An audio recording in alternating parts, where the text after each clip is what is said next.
नारायण नारायण नारायण नारायण। बोलो श्री सद्गुरुदेव भगवान की। देखो नारायण, अपन भागवत के एकादश स्कंद के 15 अध्याय के 7वें श्लोक पे विचार कर रहे हैं कि महापुरुषों में, योगियों में ऐसी सिद्धियां उनको प्राप्त हो जाती है।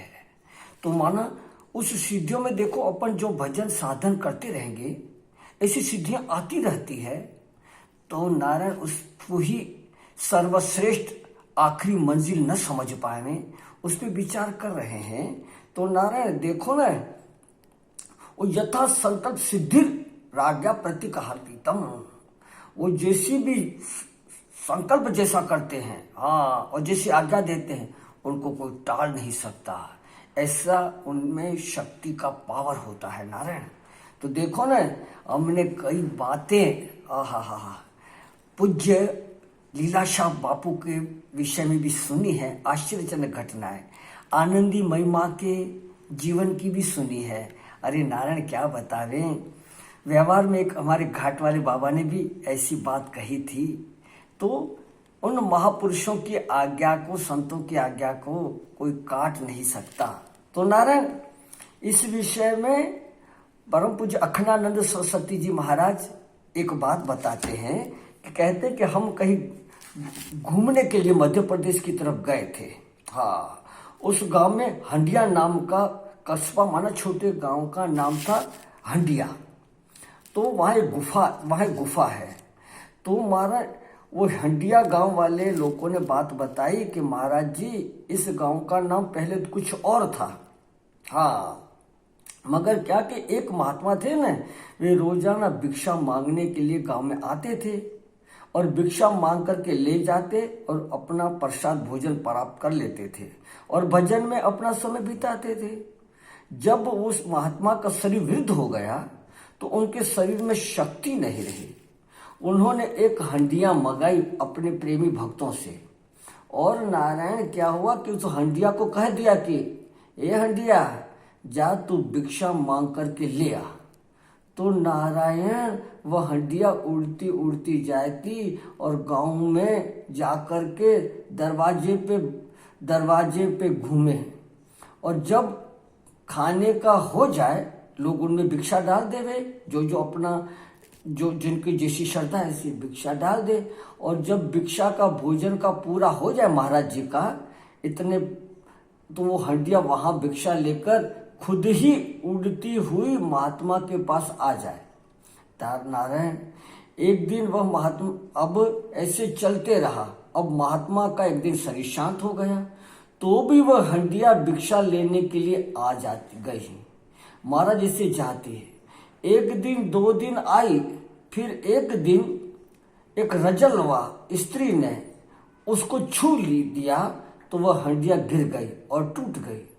जब यह हंडिया टूट गई तब से इस गांव का नाम हंडिया प्रसिद्ध हुआ है। तो देखो नारायण, ऐसे महापुरुष भी हो चुके हैं। तो देखो नारायण, हंडिया का आज्ञा पालन करती है। गुरु नानक की यह भी बात बहुत प्रसिद्ध है सज्जनों, कि वे पीलीभीत जिले थे, वहां एक रीठे का पेड़ था।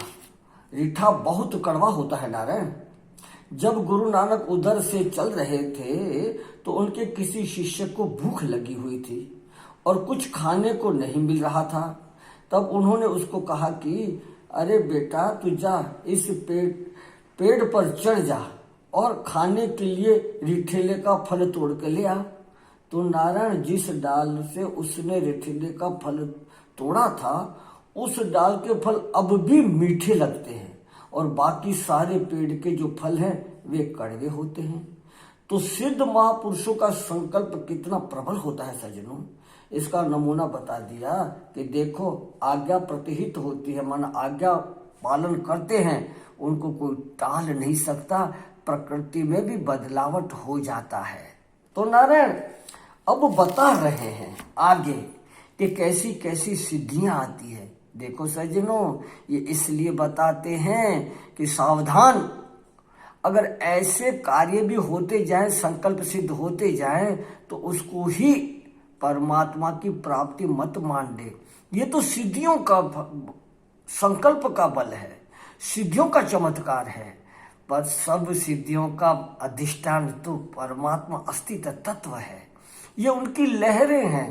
तो नारायण कहते हैं 11 स्कंद के 15वें अध्याय के 8वें 9वां श्लोक दोनों मिले हुए हैं और उनमें बताते हैं त्रिकालिकम, अर्थात आगे पीछे की बातों को जान जाना कि यह करके और ये है और आगे यह होने वाला है।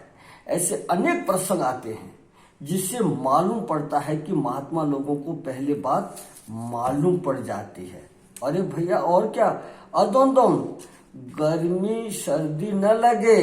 नारायण देखो न, मैंने आपको बताया है महापुरुषों के जीवन में ये घटनाएं घटती रहती है। हाँ नारायण, और देखो नारायण, और दूसरे के चित्त की सारी बातें मालूम पड़ जाए। देखो नारायण, आश्चर्यजनक बात है कि एक संत थे, अखंडानंद सरस्वती जी कहते हैं कि वो हमारी उन पे बहुत श्रद्धा थी।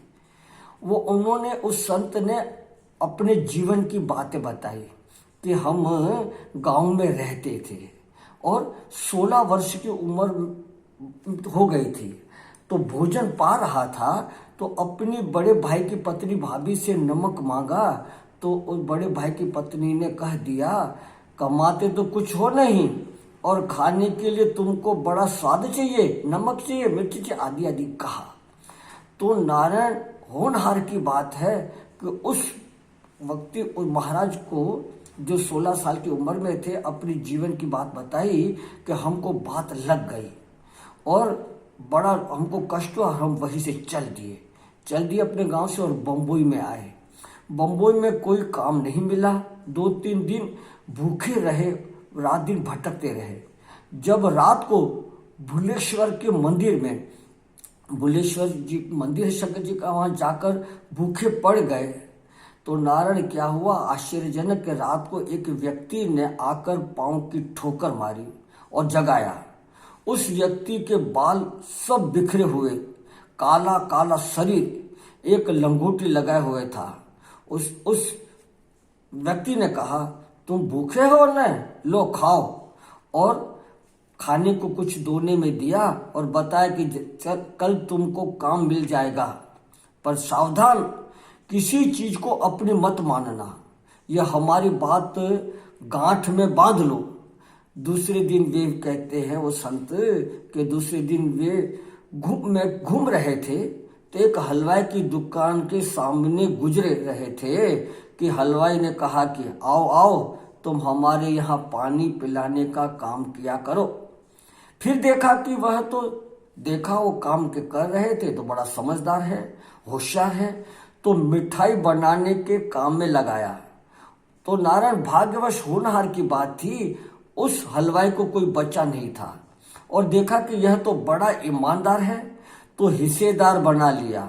बाद में इतनी दुकान के नाम उनका सबद हो गया कि 10-10 हजार रुपये उनके पास आने लगे और हिस्सेदार बना लिया।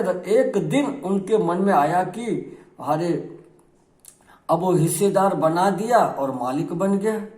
और नारायण अब वो संत बता रहे हैं अपने जीवन की बात कि अब 10-10 हजार रुपये की कमाइयाँ हो रही है, हिस्से में पैसे आ रहे हैं, तो क्या हो गया कि उसके मन में संकल्प उठा कि भाभी को कुछ पैसे भेज देवे। उन्होंने मुझे ताना मारा था ना कि कुछ कमाई करते नहीं और स्वाद नमक मिर्ची मांगते हो, जो कमाता नहीं उसका हक नहीं है।